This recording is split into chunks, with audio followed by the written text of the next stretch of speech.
Hello, this is Vampire, and today's lesson has to do with the tactical baton.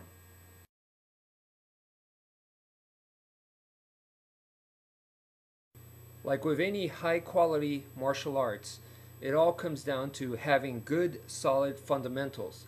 Where does this come from? In our case, it comes from the genius of the Filipino martial arts, and once again, I tap into the Heaven Six.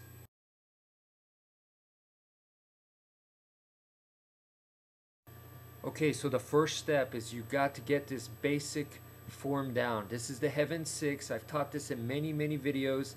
Okay, it might be a little tricky at first, but it takes lots of practice, and once you get the hang of it, it shouldn't be too bad, all right? So, starting position like so.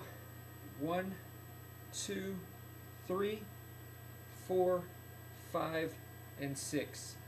And we come back to the original position once again. So, forehand, backhand, backhand, park, forehand, backhand, backhand, park.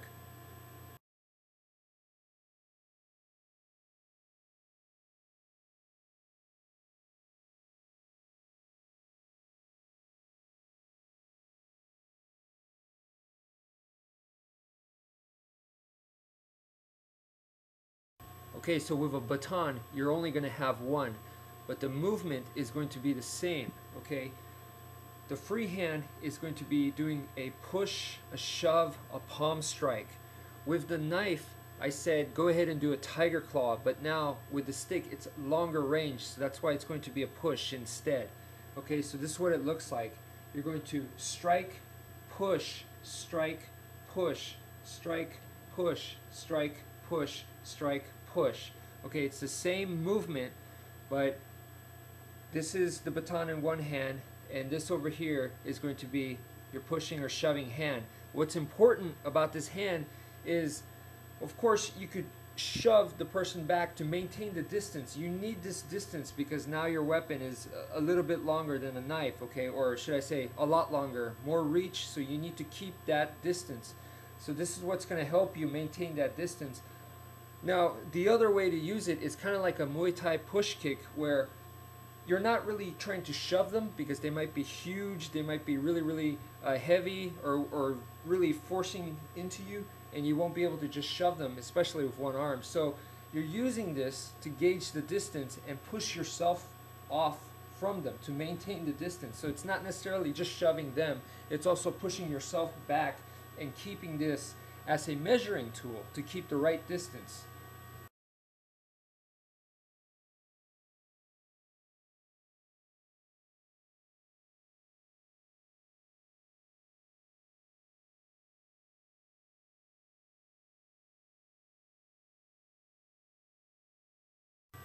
Okay, so in this case, where you're actually using this pushing hand, this is the hand that's going to be in the front. Okay, normally in the Filipino martial arts, this weapon hand is the side that's going to be in the front. Now this is great, especially if you have a stick or a baton, if you're fast and you're trying to bait them to grab it. Okay, so when they try to come grab it, you're going to strike their hand. But you got to be very coordinated, you have to be very fast to do that. A lot of times you're not going to have that luxury. So in that case, we're just going to go ahead and bring this to the back and have this hand up in the front.